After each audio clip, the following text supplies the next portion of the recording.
Hey everyone, we have a seriously exciting story to unpack today. We are expanding directly on the narrative from episode 5, The Clash of Intellectuals. And our main goal for this explainer, we're going to completely tear down one of the most stubborn, widespread misconceptions out there. I'm talking about the absolute myth that you need millions of dollars or millions of baht or whatever your local currency is just to step foot into the world of Bitcoin. You know, so many people just completely sideline themselves from this massive wealth shift because of this exact mental barrier. But today, using a really brilliant analogy from our source material, we're going to shatter that myth once and for all. Let's dive right in. Bitcoin is in the millions. A poor student like me can never buy it. That is a panicked phone call from a desperate student in our story who reaches out after a long night of just totally overthinking things. And honestly, he's voicing the exact price fear that keeps so many everyday people completely paralyzed. I mean, you've probably heard someone say this, right? Or maybe you've even thought it yourself. It's this heavy, sinking feeling that the train has permanently left the station, the price tag is just way too high, and normal, everyday people are permanently priced out of the future. Section 1. The price barrier of the desperate. To really understand this fear, let's look at the original script and set the scene. Picture this luxury cafe. Satoshi, depicted here as this 35-year-old guy, is just trying to take a peaceful nap while listening to some classical music. His niece Elisa is sitting across from him, sipping her coffee. Then, out of nowhere, his assistant answers a call on speakerphone, and it's that panicked student from the day before, just completely overwhelmed by financial anxiety. The raw dialogue in this script perfectly captures that feeling of total hopelessness. The student literally feels like his life has zero hope because the news is constantly shouting about how incredibly expensive one whole Bitcoin is. So this clearly isn't just a math problem, right? It's a profound emotional wall that normal people hit when they confront the idea of massive digital wealth. Section 2, the pizza slice bind theory. So how in the world does Satoshi respond to this absolute panic attack? Well, instead of bombarding the poor kid with complex math or cryptography jargon, he uses a brilliant cognitive reframing trick. He asks the student, and really he's asking all of us, this incredibly relatable question. He says, when you're hungry, do you buy the whole pizzeria or do you just buy a slice? The student is totally taken aback. He pauses, kind of confused, and gives the obvious answer. Just a slice, uncle. And Satoshi smoothly replies, Bitcoin is exactly the same. Think about it. Buying a whole Bitcoin is literally like trying to buy an entire restaurant. If you're just hungry and want to eat, you don't go out and buy the physical building, the commercial ovens, and hire the wait staff, right? You just buy a slice of pizza. This analogy instantly dismantles that whole I don't have millions argument. You absolutely do not need to buy a whole Bitcoin to participate in the network, just like you don't need to own a restaurant to enjoy a pizza. You only need to buy a slice. It's just such a simple, elegant way to completely change how we look at asset ownership. Section 3. Shattering into 100 million. Once the student starts to grasp this pizza slice concept, Satoshi takes him to this amazing visual climax to explain the technical divisibility of the currency. He makes the abstract math feel so real and honestly kind of majestic. He tells the student to close his eyes. He says, imagine one whole Bitcoin is this massive, giant, glowing golden sun. Now watch it shatter into tiny, sparkling pieces, glowing fragments spreading out everywhere.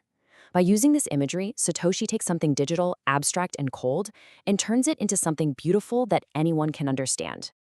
And here is the staggering scale of that divisibility. That golden sun doesn't just break into 8 or 10 pieces. No, it shatters into exactly 100 million pieces. 100 million. Just let that sink in. This completely redefines what it actually means to own a piece of the network. The pie isn't just cut into a few slices. The slices are practically infinite for the everyday user. Which brings us to a really foundational definition. Satoshi explains to the kid that each one of those tiny, sparkling, shattered pieces is called a Satoshi, or just a sat for short. It is the absolute smallest fraction of a Bitcoin. And in the story, Alisa, the niece sitting across the table, has this sudden aha moment. Her eyes go wide as she realizes that if one Bitcoin equals 100 million sats, ordinary people don't need millions at all. They can start accumulating real wealth with just tens or hundreds of baht, which is basically pocket change. Satoshi nods to her and drops this wisdom. Freedom doesn't require buying the whole thing in one day. And Satoshi doesn't just leave it as a theory. He tells the student to open the wallet app they downloaded the day before. With a single, light tap on his own phone, Satoshi physically demonstrates exactly how accessible this is. He instantly sends the student exactly one sat over the Lightning Network. Boom. The kid's phone chimes with a notification. The student is absolutely losing his mind, screaming, "One sat? Do I have Bitcoin?"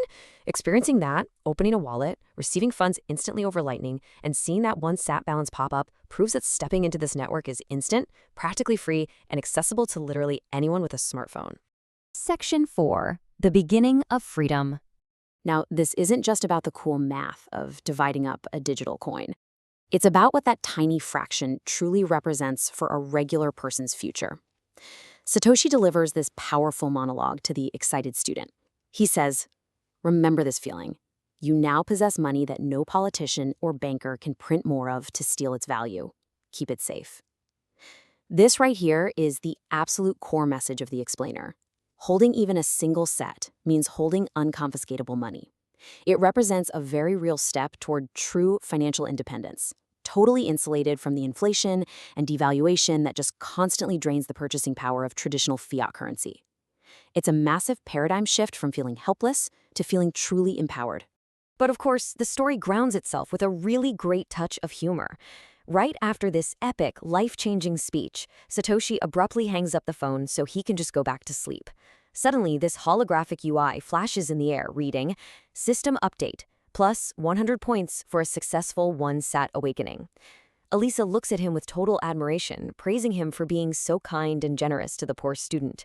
But Satoshi, ever the grumpy mentor, just yawns. He completely dismisses her praise, bluntly pointing out that one sat is currently worth less than a single bot anyway. He then texts the student, who he literally just gave profound financial advice to, demanding a black coffee as a penalty for waking him up. Oh, and he tells Elisa she's paying for it, before whistling and walking off to find a tree to sleep under. It's such a hilarious, humanizing way to end a heavy philosophical lesson. Which brings us to our final thought for the day. We've seen how the terrifying wall of needing millions is nothing more than a total illusion. The giant golden sun shatters into 100 million pieces, and anyone, absolutely anyone, can grab one. So, if unconfiscatable financial freedom starts with less than a bot, literally pocket change, what's stopping you from getting your first slice? Thank you so much for joining me for this explainer, and I'll see you guys in the next one.